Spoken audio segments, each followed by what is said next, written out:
Hi there. I'm just now setting up my first solo version of the game OUTLIVE, which looks quite impressive, and you may have seen some unboxings. This is the Heroes Pledge, which has the highly detailed miniatures and heroes 3, 3, 4, 5. I'm playing the solo variant, so I have the Horde, and I chose to color coordinate the 3s versus the 4s versus the 5. And in the process of setting everything up, I discovered that my box is essentially twice as big as it needs to be. You can see the regular version of the game uses these little chips, pieces, nice little cardboard. They're probably perfect for the game. Some simple meeples instead of the 3D versions. These are all the punch outs from these little boards. You can kind of make them out, hopefully. They advise you to hold on to them just in case you decide not to play with the 3D people, but who in their right mind would do that? There's the cardboard version of the people. Survivors. You've got wood, ammunition, microchips, canned food and meat, and of course steel, which in the other 3D version looks different. So here's your steel, your microchip, your wood, which I think I failed to point out. There's the wood, ammunition, and oh yes, water. So, and then the canned goods and the meat, I think I might have said. So notice a couple of things the way I've set this up for storage purposes.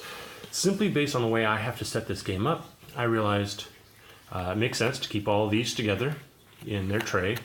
And for those of you who haven't started yet, this is the shelter tray. It's slightly bigger than the rest, and that fit these pieces nicely. Just make sure you don't let that fall. The ones I've already taken out will go into there. And also, hopefully, my deck of cards will fit nicely on top, and I can close the lid. These are all the equipment cards. Originally I had them stacked flat, but you gotta draw them randomly to play. And since I can put them upright, and if they're leaning, they'll be below the lid line, that seemed like the most useful way to set them up. All the food, water, etc. fit into this one of these token boxes. And for this purpose, I am using, careful, I guess it's a bathroom, shower room, not really sure, locker room. The equipment card was in this one with the guns and planning stages, and then all the various survivors was in the file one.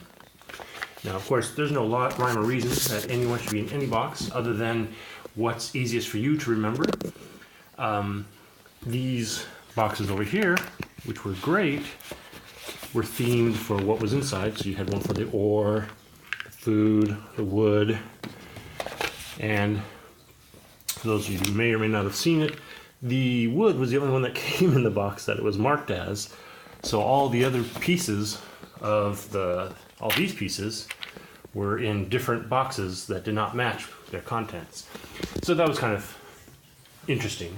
Don't know how that was handled, but anyways, as you can see, all these boxes, which are great looking boxes, are way too big for the little cardboard pits. And even when I had these 3D pieces, there was still a lot of room, so that I was putting extra things in those boxes to fill the gap. Now, a couple of things too, if I get too far along, and sorry I'm getting a little winded because I'm talking so fast. I advise you when you put these, if you have these, put them in like this. It makes it easier to just pinch the base and slide them out. When you have them up, say this way, there's less, sorry, most likely you store them this way. It's a little harder to grab the tip of the number, especially if you have a funny number. So you're prone to pick them up by this weapon or something that's sticking up. And that's more likely to give it a break. So I put them in like that, with the base near the center, since that had a lot more flexibility for me to pinch one side, pinch the other. And just a recommendation, I'm not sure what I'm going to do with these cubes. These are the radioactive markers. There's only 4 of them. They're small. I'll probably put them in one of the many extra bags I have. Bags that came with the game, plus bags I've acquired from various resources. I'm going to show you, folding up the map real quick, and you can see that it fits nicely right here. Here's a game board, fits right there. So, in essence, this box is twice as big as it needs to be. My hope and recommendation is that someone will come along with a, shall we say, travel version for the OUTLIVE game. Just the box. We can put all our contents in, and that way we don't have to carry this giant box, which is literally quite giant. It's the biggest box I have, and I have some big games. Just to make it a little easier to take with you to a game, to someone else's house, to take it to the office, whatever you want to do. Even just to make it fit on your shelf. This big box takes up a lot of space. Easily 2 games could fit in the space it takes, and so you may want to find a better way to store it by using a smaller box. But of course, then you miss out on the awesome artwork, which I will give you a peek of right there. So I don't know how big the regular version of the game is. I am assuming it is half the size, but then it doesn't have these cool people. Which, by the way, I had them originally separated in their 6 little baggies, but then since it doesn't matter which person you use to fill your rooms, it's just nice to have them randomly drawn out so you get a variety of survivors set up in your shelters.